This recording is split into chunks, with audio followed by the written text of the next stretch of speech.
सहना भवतु सहनौ भुनक्तु सह वीर्यङ्करवावहै तेजस्विनावधीतमस्तु मा विद्विषावहै ॐ शान्ति शान्ति शान्तिः. An interesting section is coming up, and that's why I had to stop last time, because we were starting, the author started to reference to the last chapter, and so therefore I had to stop, because we had to see what was the last chapter all about. It would have taken more time. So now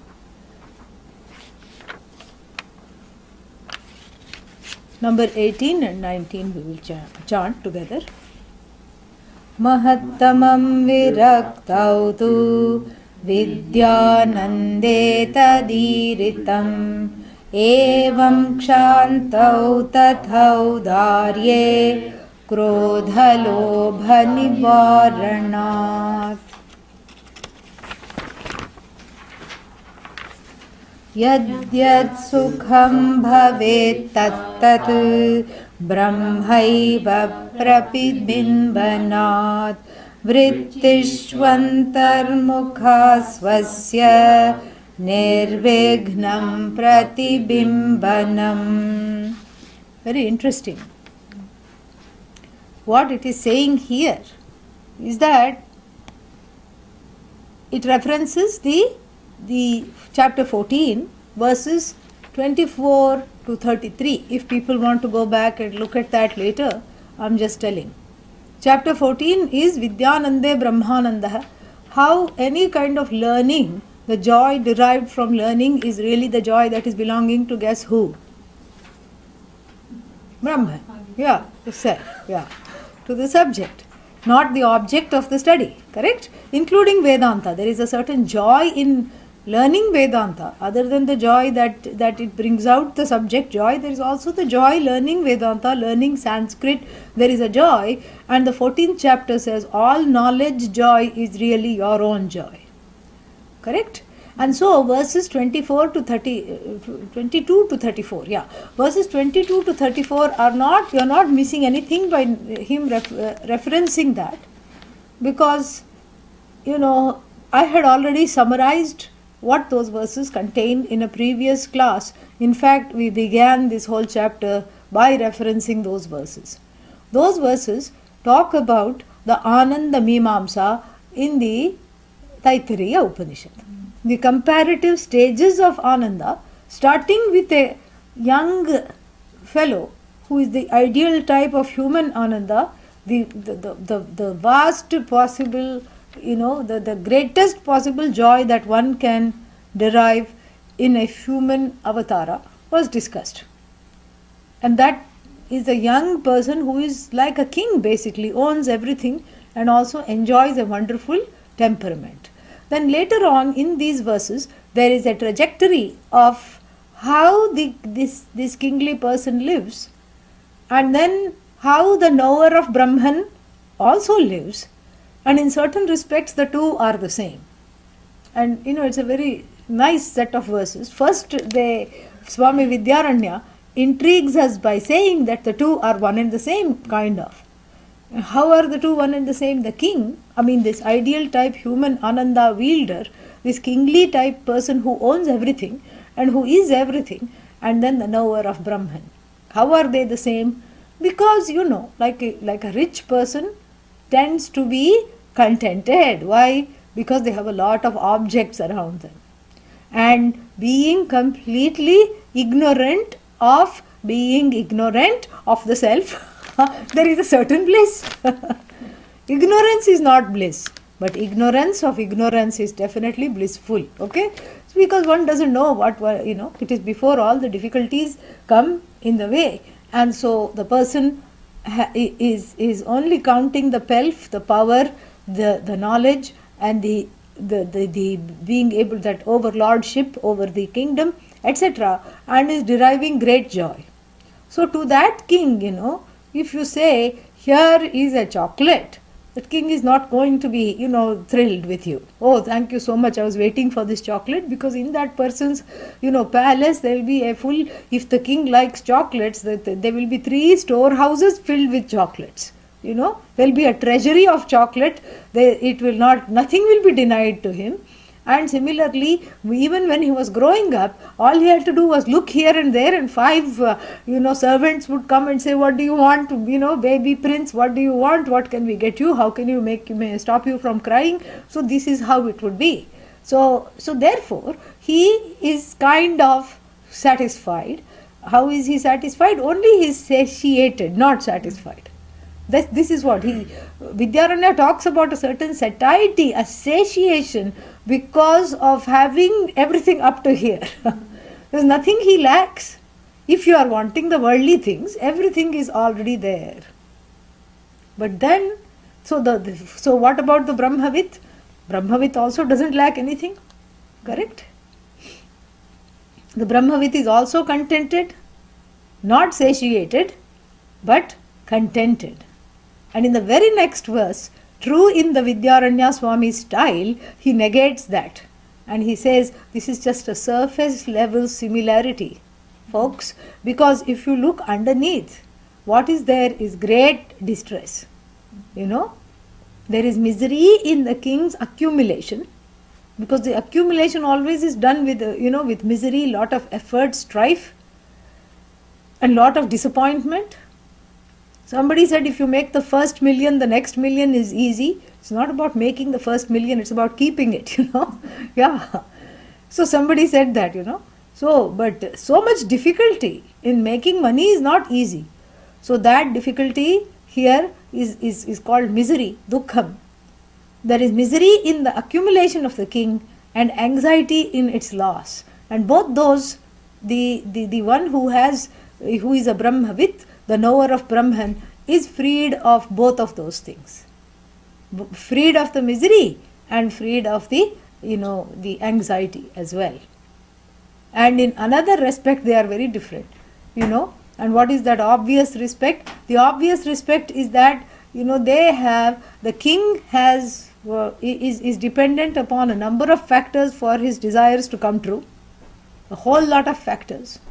But what about the Brahmavit?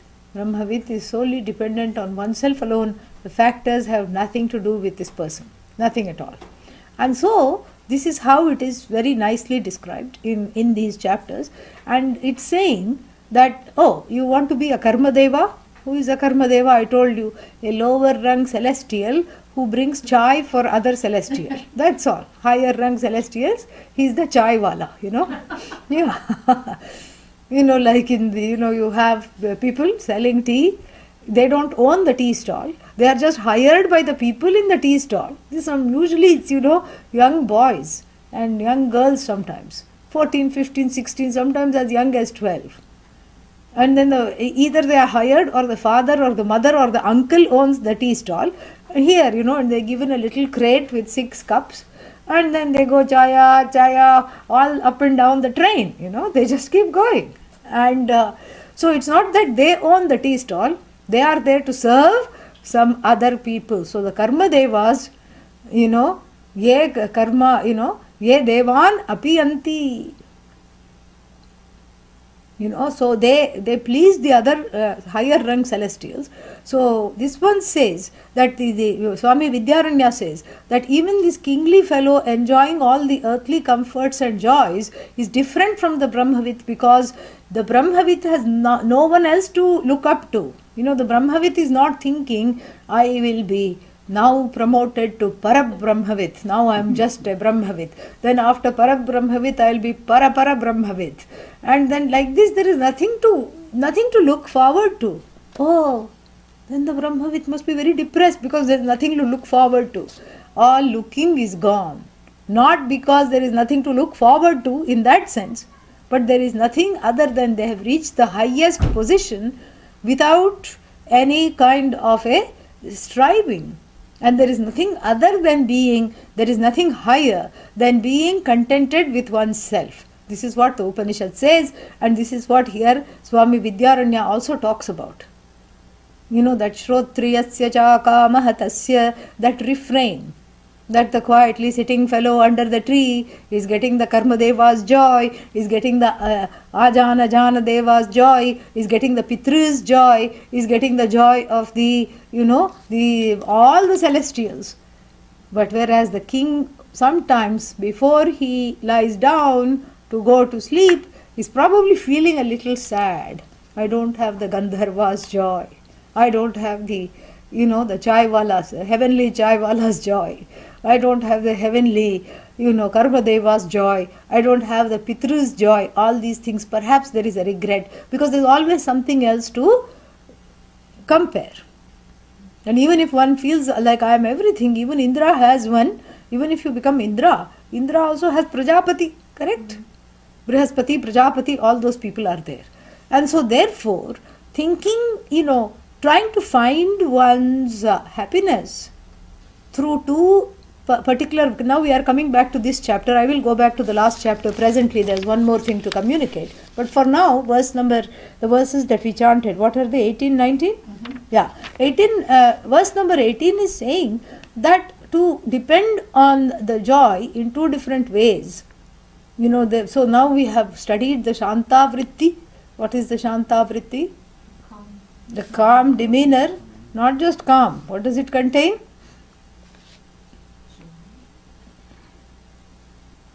Definition. Vidyaranya's definition. What is Vidyaranya, Swami Vidyaranya's definition of the Shanta Vritti? Even in verse 18 it is there. Look. Yeah, you don't have to go back to the first verse. It's right there. It is described. What's asanga? No. It accommodates. Accommodation. Kshantihi. Then, what else? Large heart. Large-heartedness. Audaryam. What else? Gora and Muta. No, not Ghora. There are three for Shanta Vritti. What is the other one?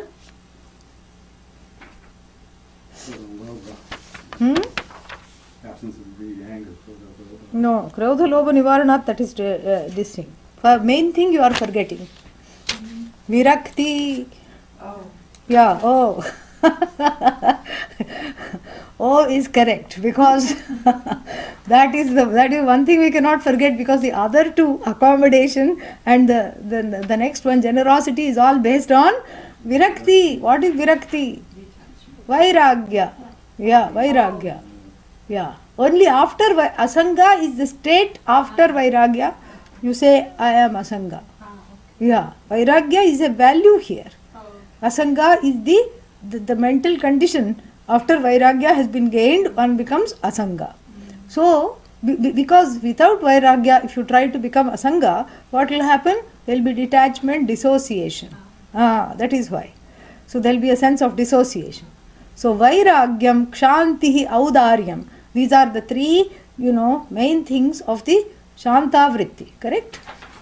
So, now, in order to manufacture happiness, we have what we have studied so far. Let us review. And in order to manufacture happiness or in order to be happy, what does Swami Vidyaranya says? The presence of the Shanta Vritti is the presence of happiness. Correct? Mm-hmm. Yes or no? Yes. Okay. So that is one thing he says. And the second thing that we get is to be in a is to have that what is that? So the Shanta Vritti has to prevail in order to become happy. And from the last chapter, what did we see? That Brahman knowledge is the only thing that makes one happy because it brings out the pleased and contented self. Correct? So now out of these two, this comparison, that if the Brahman knowledge is what is bringing out the happiness in myself, why do I need the Shanta Vritti? This could be one question. But that is not often the question. What is the question? It's posed the other way. If I can gain this happiness by Shanta Vritti, what this Brahman knowledge becomes redundant. Need not study the rest of the chapter because up till now we have studied how easy it is to be it is to be, for one, to be in happiness and in calmness. It's a very, very easy thing. All you have to do is get rid of Mr. Ghora and Mrs. Moodha, and then you have Shanta all the time. So there is no problem. You get rid of Ghora Vritti and you get rid of Moodha Vritti, and we have seen in detail how to do that. Then Shanta Vritti is there all the time, correct? Yeah. Then, so what is it that, then why do we need to study Brahma Vidya? This is only a condition. This is only a condition of the mind, which can very quickly be overtaken by other not so savory conditions. Correct? Yeah.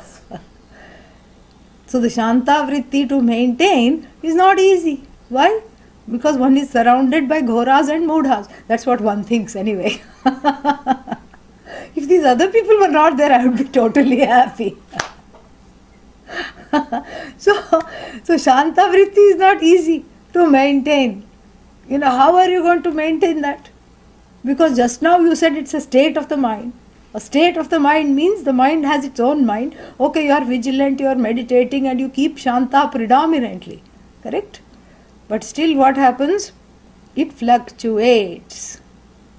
Vritti being what it is, it fluctuates as long as one is caught, and this is going to be talked about later, in Maya's paint palette, which is Sattva, Rajas and Tamas. So she's, taking a little bit of Sattva, a little bit of, but see, Sattva is also the coloring of Maya, correct? Yeah. So now two things need to happen for me to be happy, according to this scheme of things. One is I should be in Shanta Vritti all the time, and second is I should have attained everything so that nothing more is there to attain. How am I going to manufacture this? How am I going to assure that there is no position better than mine? Always some new neighbor is going to move in and flaunt their cars and dogs and cats and and they are going to look better. They are better dressed. They are better looking. They are all these things. They have a bigger house. They have a bigger car. They live longer than Here you can't even digest watery dal, and they are eating all kinds of things. So you only have karma, but they have the car, and then so what to do? How do we go about this? You can never ensure that they will not be something better than you, and you can never ensure of being in Shanta Vritti all the time. Number 3, even in Shanta Vritti, what did we hear in verse number 17? The happiness is just Ishad. Asaha. Little bit of happiness is there, not the whole thing. Why? Because the happiness that is depending upon the subject. Vritti is subject or object? It's an object. So the happiness depending upon the subject is just reflected onto the object in the form of a thought. And the reflection is just a little bit depending upon the Shanta Vritti, when it comes, when it goes. So the subject joy, if it is dependent on Shanta Vritti, then we should never say, we should say Shantaya Namaha. We should not say Brahmane Namaha. We should never, Brahman doesn't become something attainable and worshipful. In fact, Brahman has to do Namaskar to Shanta Vritti. Not possible, not desirable either. So therefore, it is said that this way, this is we have just talked about the states of the mind, Swami Vidyaranya says, so that you first have to go from the Moodha and the Ghora Vrittis to the Shanta Vritti, and then you have to stay there. This is a step. Shanta Vritti is the final rung in the ladder before jumping into the knowledge of the self. And Shanta Vritti is the diving board which helps one to dive into the knowledge of the self. Shanta Vritti is the place, is the place where the heart is open to the receiving the teachings without block and without fear and without resistances. Where the self-sabotage and other vrittis don't come and sabotage you from the knowledge. So the Shanta Vritti becomes very important as a preparation. But for those that want to stay there and think that the knowledge of Brahman is not necessary, and this is a mistake that people frequently make. They say, I just want to lead an ethical life, ethical and happy life. I won't have anybody, and nobody will harm me, and I will just be quiet, and I will practice large-heartedness, and I will give out money in charity. I will give annadanam. What is annadanam? Food distribution of food to the needy in temples and other pilgrimage kshetras. They do that. I will do that, and then nobody can bother me, and I just don't want to be bothered. But this is not karma yoga, because why? Why is this not karma yoga? Even though they are doing good actions? No, they are keeping Yeah. Ishvara in mind. There is no Ishvara in view. Ishvara is not brought into view. So the ethical life does not, what's that? Ishvara is not brought into this thing, and neither is Ishvara a place where they dedicate their actions, nor they receive the results thereof. That attitude of surrender is largely missing. And not only that, Ishvara is not the object of their pursuit. Karma yoga is for the sake of knowing that I am Ishvara. That is why the karma yoga is. So otherwise it doesn't become karma yoga. It's just karma. That's all. Good karma for which they will get the laws of action and result. Punya they will get. That's it. But that does not ensure happiness either on another level. Neither are they preparing the mind. Neither are they using the Shanta Vritti, such people, to prepare the mind. Who are these such people? The ones that say, what is the use of Brahma Vidya, this knowledge of Brahman. Neither are they using the Shanta Vritti to prepare the mind, nor are they thinking of this as an end rather than a means, nor are they, understanding that the Shanta Vritti cannot be maintained at all times. And they too have their sense of sorrows and sadnesses, perhaps unexpressed, but they are there. What do I mean by unexpressed sorrow? Like, for example, I'm doing so much good, nothing comes back. I'm doing so much for the society, nobody appreciates. Everybody is selfish. They all do whatever they want to do. Nobody is appreciating me. Those feelings are there. Correct? Yeah. And so, then the next question that is addressed, I'm now going back to the aforementioned verses 22 to 34 in chapter 14. And the other beautiful, delightful thing that Swami Vidyaranya talks about there is the whole question of this vritti, the Shanta vritti, why it is so difficult to maintain. And why is it difficult to be happy? Because this is also true for even someone who is like a king, who has everything. That person owns the whole city, the whole kingdom. Still that person feels deprived. Why? And the three fallacies are given. There are three fallacies that inhibit one's enjoyment of the object. For the subject and object to come together, there has to be an ideal level of a kind of a situation. And the three fallacies are Deha dosha, number one. Dosha here is not dosa, okay? Yeah. Dosha, fallacy. Deha dosha. Don't think Deha dosha means dosa for the body. No. Deha dosha, fallacy at the physical level. Chitta dosham, fallacy at the emotional level. And then bhogya dosha. Bhogya dosha means what? Fallacy at the level of the object itself. So these are the three fallacies that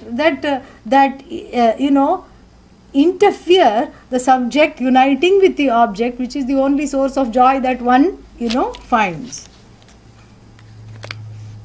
Especially in the other lower two vrittis, which are the Ghora and Mudha. So now, what is this body physical fallacy? Deha dosha. I will give you an example that you will understand very well. So there was one person, actually this is a real story. There was a person known to us that, very rich person, owned a lot of industries, big industrialist in India. And then in his house, if he had satsang, minimum he could hold like 600, 700 people in the house. He had such huge living rooms, lot of parlors. The house was like a huge palace, everything, And they only ate off of these thick silver plates. The dining room would glitter because it was all silver, just shining, studded with stones and all kinds of things. The walls were all studded with semi-precious stones. It was this kind of a person. And then you sit down to eat, and all these dishes are coming from the kitchen. Each one is more aromatic than the next. And we are all enjoying the food. And he is having this huge plate and two bowls. One is vegetable broth and the other one is dal broth. And then in the middle is a small, the tiny pinch of salt. And he is just putting in one and then taking a spoon and bringing it to his lips with great care. And then he's doing the same, putting a small grain of salt in the other one, that dal broth, and that watery lentil broth, and then he's stirring. What was there to stir? It looked like water to me, but some turmeric must have been there. That's all. He stirred it. Stirred that 2 grains of salt, and slowly. I said, "What is this?" I said, "We are all eating like kings here in your house and in your own house. And you being the richest person in this whole town, you are not able to enjoy." And he said, "This is what is called karma." Severe ulcers and God knows what else, has had several, repeated concurrent stomach surgeries and has had all kinds of problems. This is called Deha Dosha. Did you understand? Yeah. So there are physical reasons due to which, physical level inhibitions due to which the subject cannot unite with the object. Correct? Yeah. Like a milder example would be that you are presented with a multi-course feast, but then what is happening? You are not hungry. This is Deha Dosha, temporary Deha Dosha. What this man had was a little bit on the other end of the permanent Deha Dosha. All his life he had to, 8 cups of broth a day, that's all he survived on. And lot of vitamin pills, As you grow older, this we have talked about before. What happens, first 20, 30 years, maybe 40 years, you eat your normal food. After that, 40 to 50, 1/4 pills, 3/4 food. Yeah. Then, post 50, what happens? Half pill and half food. Half pills means portions also. Portions, kashayams, everything. Yeah. So, half pills and half food. And then later in the 70s and 80s, 3/4 pills and portions, 1/4 food. Correct? This is the human trajectory. So here, this is what is called Deha Dosha. Not being able to have anything, because of not being able to enjoy the object because of physical limitations. Deha Dosha, physical limitation. Dosha here, although translated as fallacy, we better translate it, better translation is limitations. Then the second one is Chitta Dosha. Chitta means what? Huh? Yeah, the emotive faculty in the mind is called Chittam. Yeah, very good. So the emotional part of the mind is called Chittam. Chitta Dosha means, let us remove the Deha Dosha. And the person is hungry, the person is fit as a fiddle, can digest a stone, no problems. And then what? All these beautiful, vital victuals are coming from the kitchen, each one more aromatic. The mood is off. Yeah, the mood is off. Had a fight with the spouse, And the spouse said, "I don't want to look at your face again." Yeah, said some harsh words. Will they feel like eating? There is no physical limitation. Look at this. There is no physical limitation. What has happened? The mind has deteriorated into ghora and mudha vrittis, and and is in grief and agitation. Therefore, there is no enjoyment at all. So this is called Chitta Dosham. And then finally, Bhogya Dosha. Mind is wonderful, This also happened to me once. Somebody brought some food, and unfortunately I think it had been cooked a long time ago, and they left it there. By the time I saw it, I was very hungry. I said, "Oh, wonderful." And then I decided to heat it up, and it had a very putrid odor, and I had to throw it away because, The bacteria had got to it before I could. That's what. So here there was no deha dosha. Hunger was there. The mood to eat was there. Everything was there. What is it called? Bhogya dosha. The object of enjoyment had something wrong with it.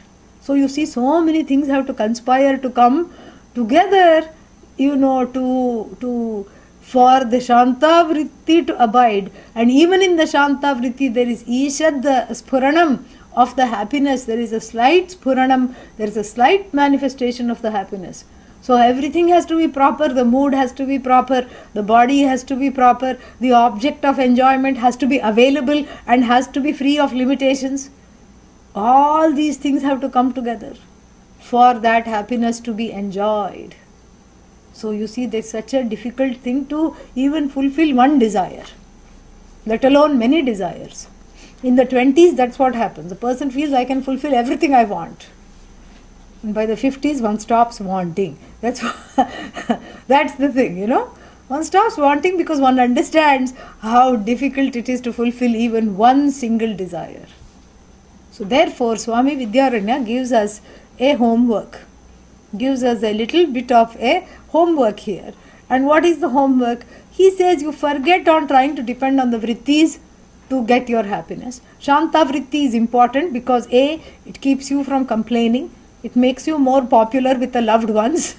They are able to tolerate you better. And then Shanta vritti is also important because as a result of this, you pursue the knowledge. It makes you available, ready and prepared for the knowledge because you are able to keep yourself out of all that fear and agitation and the sadness. You have lifted yourself out, so you are available for the teaching, to be able to enjoy the teachings. That's why Shanta vritti is important.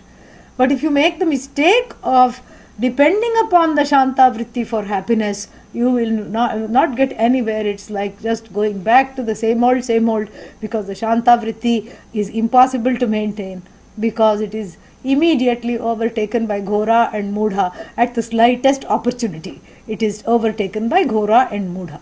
So what to do? He says, let us take the first element from what makes the vritti Shanta vritti. What makes the mind Shanta? What is that first thing which you all forgot? Vairagya, dispassion. So he says that, don't look at the vritti itself. Don't look at the Shanta state of mind. Let us unpack it and see what is it out of these three things. The dispassion, the objectivity, which is Vairagya, dispassion and objectivity, Vairagya. Then Audharya, the generosity, large-heartedness. And then, what's the third one? Kshanti. What is Kshanti? Accommodation. Forgiveness, accommodation. So out of these three things, let us see what is responsible for what. And let us unpack it. So he says, in large-heartedness, there is happiness. Why? Because you are not depending on other people. In Kshanti and large-heartedness, there is, in accommodation and large-heartedness, there is indeed happiness. No problem. There is happiness. Totally there is happiness. We are not going to deny that there is happiness. And then what happens? No, I am reading the wrong one here. Yes. So, in the Kshanta state, Kshanta here means what? The accommodation and generosity, there is happiness. Why? Only because the greed and the anger are gone. That is why there is happiness. So the greed, the departure of this itself shows how big an effect it is over the psyche that the departure of the greed and the anger bring about. Such a big difference. So the greed and the anger, greed here doesn't mean I want, more in the sense of I don't have, the feeling of lack. Greed here means the feeling of insecurity and lack. So when that insecurity and lack one is able to keep at bay, and one is able to keep the ensuing anger arising out of the sense of lack at bay, then one is happy in the Shanta vritti. But then that happiness is short-lived, Vidyaranya says. And actually out of these three qualities which make up the Shanta state of mind, Vairagya is the best, he says. Because this is our homework. In learning to not want something, you gain great happiness. Oh, but this sounds contrary, but it is, that's how it is. Even the Ishopanishad says this, Tena tyaktena bhunjitha magradha kasya svidhanam. Protect yourself. Tyaktena bhunjitha. Bhunjitha, even though it is defined as enjoyment, here means protection, really. Also protection. Nurture yourself, protect yourself by this, through dispassion, through giving up everything. When you give up things, then you are a happier person. It's a greater happiness than being large-hearted or accommodative. Because the accommodation and large-heartedness has still that ego. I'm the one, I'm able to forgive, etc. But here, you give up what you have. Doesn't mean that you have to live in a cardboard box outside and that's not the idea. We talked about this last time, is that the feeling of I possess, that possession, is given up. So I de-link that notion of possession from all the things I own. You can have many things, but you don't possess anything. So you forge a new covenant with the concept of ownership. Ownership doesn't mean I have to have control.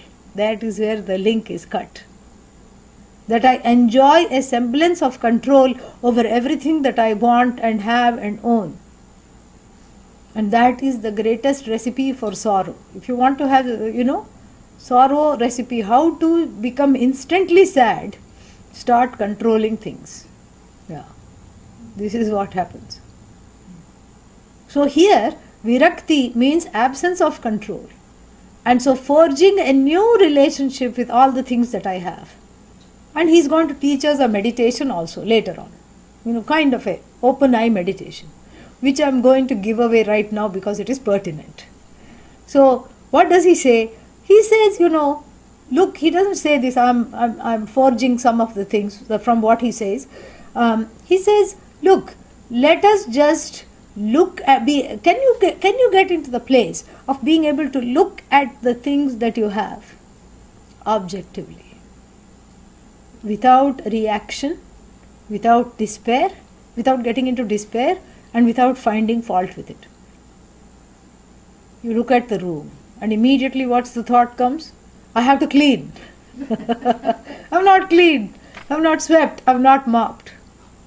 Okay, let go of that thought. Look again. Oh, but all these things are there. There's so much clutter. Let go of that thought. Look again, And then, oh, but so many extra things are there. I have to have garage sale. I have to give it away. I have to get rid of these things. So when you look again, then you say, oh, but the color of the wall is not nice. Then you look again. Then you see so many faults. Then you feel like running away from the room. Where will you go? To the next room. Do you think that's any better? No. That room will have other problems. This room you didn't like the paint and the clutter. That room you will not like the furniture and the curtains. And the third room you will not like, the bed and the set of drawers and the cupboard. What is that? Closet. In each room there will be some specific problems there. And then you say, okay, I'll run away from the house. Where will you go? I'll go on vacation. Okay, go on vacation for a few days, fine. You go to nature. That is why everybody likes to go to nature. Because that's one place nobody complains. Although there are exceptions to that as well. Big Sur in California? It's just magnificent place. It's just like Bhagavan is there. It's so beautiful. It's so wonderful. And, there is a nice hike. It's all just wooded and dark. And by the time you climb up, you see the sun. It's very nice. You can climb up in time to see the sunset. It's very nice. And then you go there, and I was standing there and I was just in so much awe. Somebody had taken me there. And then, I heard these voices. Two extremely disenchanted teenage children. The mother has dragged them up, What? Why are we doing this? Okay, they are not to be blamed. They are the product of the culture. Then there was the father also. Now we knew who the children had taken after. There was no doubt. The mother was being very bouncy and trying to be happy for the entire family. So somehow they made up the last piece was steep. So they made up the steep path. And then she said, look guys, look at this sunset. Look at this, it's so beautiful. It's like God took a painting brush. This is what she was being very, very positive. And the husband said, nah, it can be better. So, this is one exception. So, I felt sorry for her because I was just sitting. I felt very sad for her. I said, oh, this is just 5 minutes I'm seeing of her life. Day to day, how much she must be working to bring everyone into Shranta Vritti, from Ghora and Mudha. She has her karma cut out for her, really. Poor thing. Anyhow, back to this here. So the thing is what? Nature somehow is wonderful because nature evokes only appreciation and a non-demandingness from the individual. Why? Because generally speaking, one can be objective where nature is concerned. You can't complain about a babbling brook. It's babbling too much. Why is it talking all the time? How can you complain? What is there to complain? The mountain tops are too sharp. They should be soft and rounded. Nobody will complain. The river is flowing the wrong way. Why they all flow from west to east? Why not the other way around? Nobody complains. Why the river is flowing so slowly? It should go faster. Nobody complains. And nobody says, I don't like redwood trees. Nobody complains. Why? Because there is something about nature that evokes that, that ananda, that shanta vritti is automatically evoked in nature. Correct? So that when you look at something, it doesn't talk back. And you have not had a history with those trees and mountains and, babbling brooks. So you are able to enjoy them without expecting something out of them in return, including that they should change. Do you see that there is a lack of control there? There is no control. Unless you say it is my mountain, finished. Then you have a mountain full of sorrows. As soon as there is ownership, there is sorrow. That's why nature is able to bring out the best in each person because there is no sense of ownership.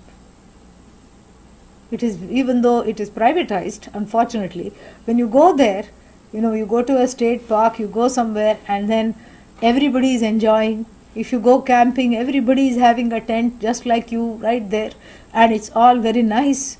There is a certain spirit of sharing and then you see how little you can live with. You don't require all these things to be happy. So that's okay, you can go and come back.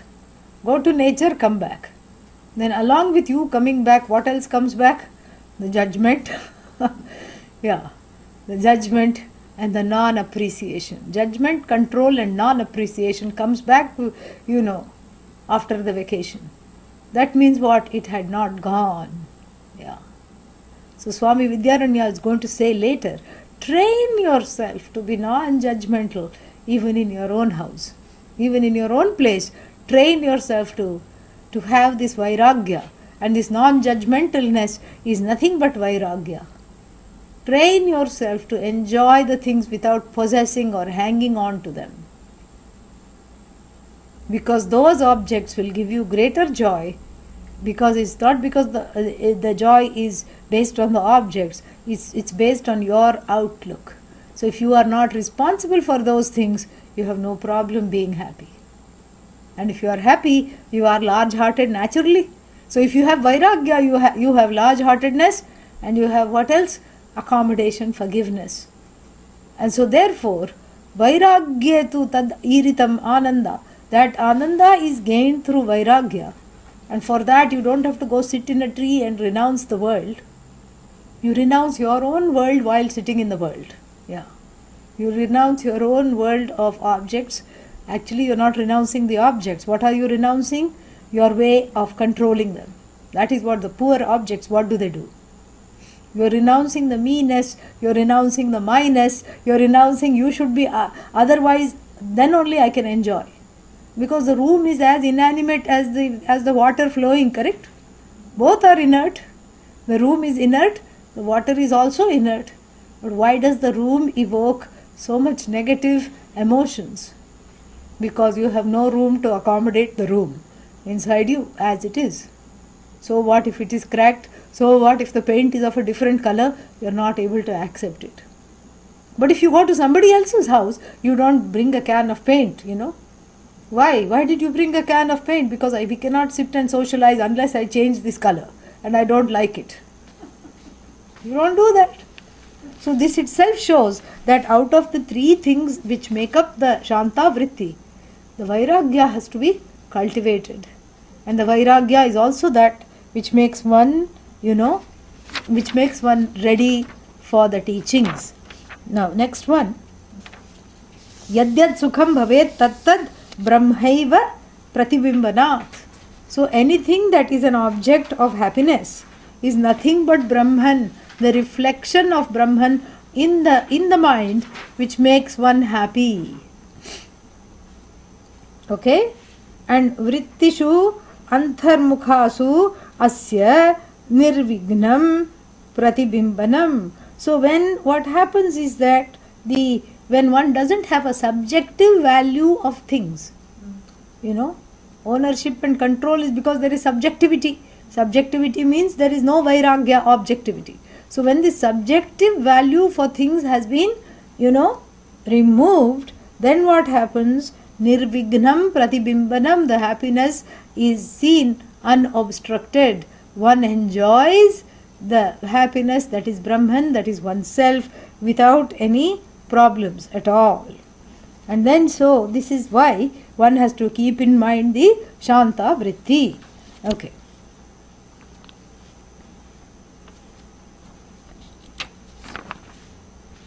Okay, so the next one. Satta chittis sukham cheti Svabhava brahmanastrayah Mrichhiladishu sattaiva Mrichhilajitu sattaiva Vyajyate netaradvayam.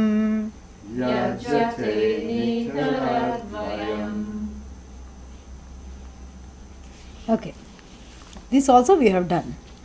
Brahman has been described by three words. What are they? Sat, Chit, Ananda, or Satyam, Jnanam, Ananda. We have seen this. We have seen this in great detail. When I say Sat, that means is. So the isness of everything is ascribed to Bhagavan or Brahman. Correct? Yeah. Flower is belongs to Ishvara. What are the first two letters of Ishvara? Is. I-S. So, is belongs to Ishvara, not the flower. So, is belongs to Brahman. And then not the flower at all. The flower is just a thing that borrows shamelessly the is from Brahman and takes on the is along with two other attributes, Nama and Rupa. Asti, Bhati, Priyam, Nama, Rupa. Etad Panchakam. These fivefold things are there in the universe. Describes another text. What are these five things? Three things. Asti, something exists. Bhati, it becomes evident, correct? And then Priyam, it is delightful to me. What are you saying? Everything is delightful to me. In fact, nothing is delightful to me. That's why I am here. That's why I am hoping Vedanta will give some delight, because nothing is delightful to me. What do you mean, Priyam? Everything is not delightful to me. But look at your life. If you take a little bit of time to look into your life, you will see that your whole life is about wanting delight, correct? Is pursuing things that you think are delightful and keeping away from things that are not delightful. So the things that are not delightful are also important because you veer away from them. So in that sense, everything is delightful. Even the objects of not delight are delightful in their absence. Do you see that? Like sickness, death, etc. are delightful when they are not there. And your Purushartha becomes trying to get rid of all those things. So pravritti and nivritti, these are the pravritti means approach, nivritti avoid. So everything is delightful. The things that you approach are delightful, yes? Otherwise you are not a fool, otherwise you won't be approaching them. The things that you avoid, the avoidance of those things are also delightful. That's why you are avoiding them. So that's how everything is delightful. Vedanta has its own way of looking at things. So things become an object of delight either in their presence or in their absence. So everything is delightful. Some things you want to be present, something you want to get rid of. No problem. So then asti is, bhati becomes evident, shines, and the third one is what? Is the source of delight, either through presence or absence. These three things are common to everything. And then two more common things are there. Each thing has a form, rupa, and then each thing has a name, nama.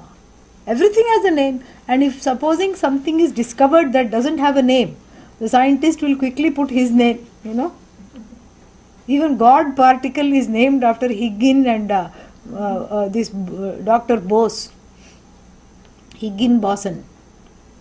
Even God particle has a name. So, you see, this is what I am saying. So, these are the 5 things. Etat pancham, etat panchakam. So, what is that? Asti bhati priyam nama rupa. These 5 things comprise the entire universe. And why are we talking about this? Because the 3 don't belong to you. Adyatrayam brahma rupam. The first three things. What are the first 3 things? Asti, bhati, priyam. Belong to Brahman. Jagat drupam atodvayam. The last 2 are the form of the Jagat. What are the last 2? Name and form. Nama rupa is Jagat. Asti bhati priyam, Brahman. So what is this Jagat? Nama rupa, rupa nama, nama rupa. Just name and form, name and form, name and form, word and meaning, word and meaning, word and meaning. Everything in the Jagat is just word and meaning. Its reality is Brahman. So the Brahman's definition is Asti Bhati Priyam or Sat Chit Ananda. Same thing. Asti Sat Bhati Chit Ananda. What is Ananda? Priyam. Priyam is delightful because one is always pursuing delight. Yeah, that is Sukha. That is Ananda. That is Ananta. Satyam Jnanam Anantam, same thing. So now this Asti Bhati Priyam doesn't belong to you, correct? Yeah, you means who? The complaining, Ghora Mudha, sometimes Shanta. So Asti Bhati Priyam is not a property of the Vritti. You means the property of the one identified with the Vritti. So the Asti Bhati Priyam is not a product of the mental state. It is not a product of the vritti. It is not a result of being in a particular condition of the mind. It is completely independent of the mind. In fact, the mind asti, the mind bhati, and the mind is priyam because of which Brahman. Do you see that? The astiness, astitva, the existence of the mind, that the mind is evident. To whom is it evident? It is not evident to the neighbor, it is evident to you. Correct? It's evident to you. Who is that you who says, I'm not having much success with Shanta Vritti, I'm only going into Ghora mode and Mudha mode. Who is it that is saying? That is Asti Bhati Priyam. Yeah. The mind is Nama Rupa, a receptacle for vrittis of all kinds. Each vritti has the name, and the mind itself has a name depending upon its function. It is Chittam, it is Ahankara, it is Buddhi, it is Manaha. Sometimes the mind is called never mind because nothing you can remember. So the mind has a name and it has a form, but really the existence of the mind is not with the mind. The mind is not self-existent. The mind is not self-evident. The mind is also not, not limitless. therefore not a source of delight. So the mind is a product, an as though product of Brahman.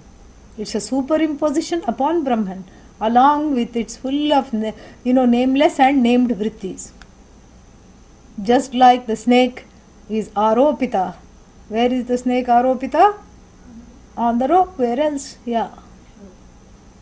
The snake, that's why I used the word aropita. The word rope was there so that you would get it. The sages knew the word aropa. They would knew that. They would knew that the word rope would be there. That's why they said aropa.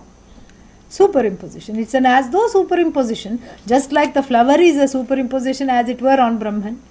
The pot is a superimposition on clay. Just like that. Everything is an as though projection. So the mind also is an as though projection. And the Shanta Vritti, praiseworthy as it is, has its limitations. Shanta Vritti finds its home in Sattva. Correct? Sattva Guna. So first, this is what I was telling in the Bhagavad Gita also it is taught. Traigunya Vishaya Vedaha Nistraigunya Bhava Arjuna.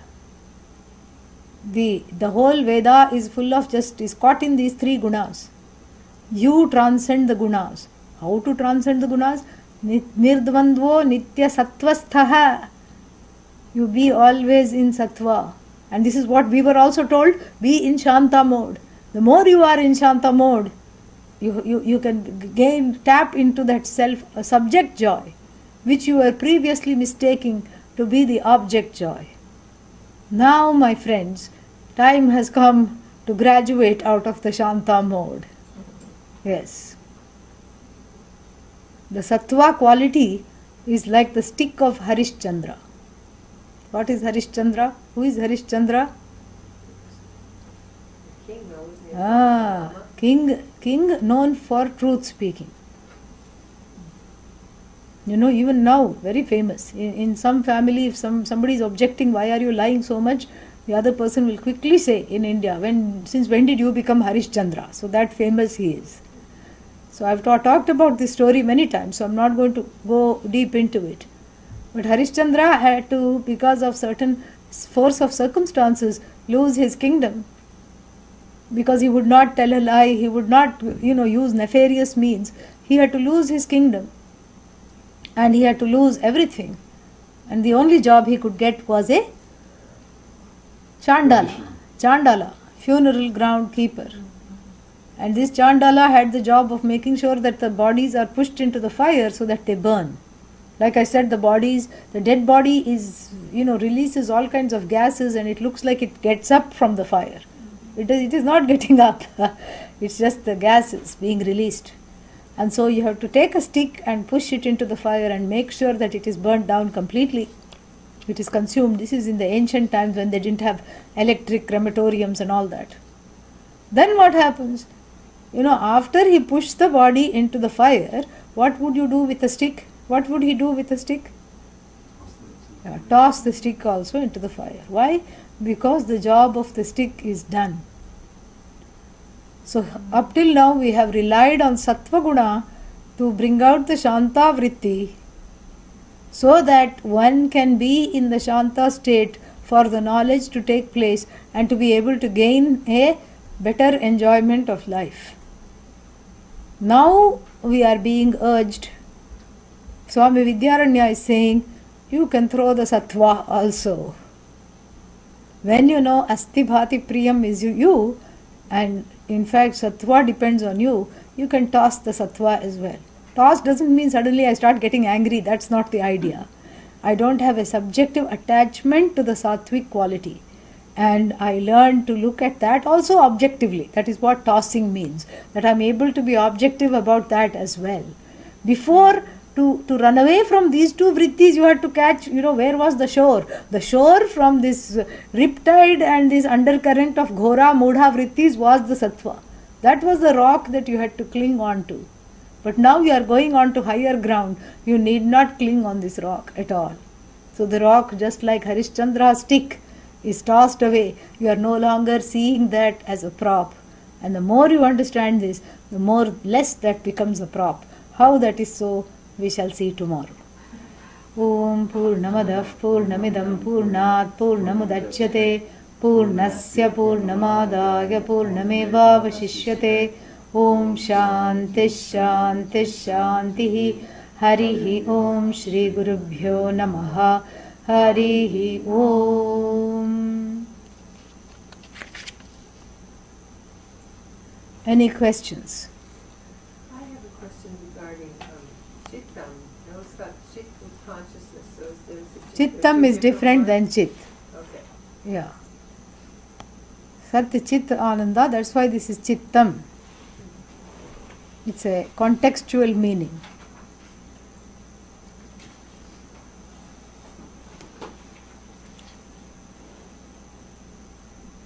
Many people are simply lazy, laid back, and keep on procrastinating.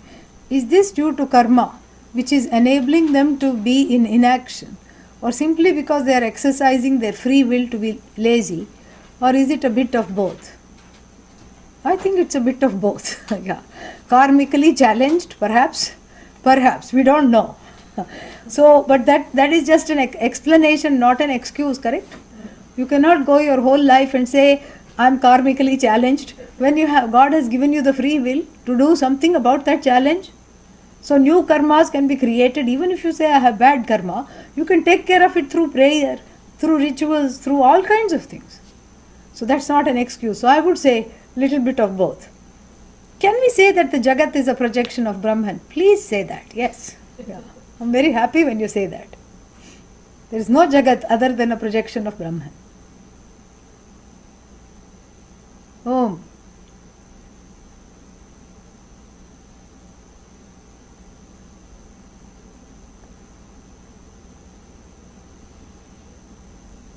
Very nice. Wonderful. Good questions.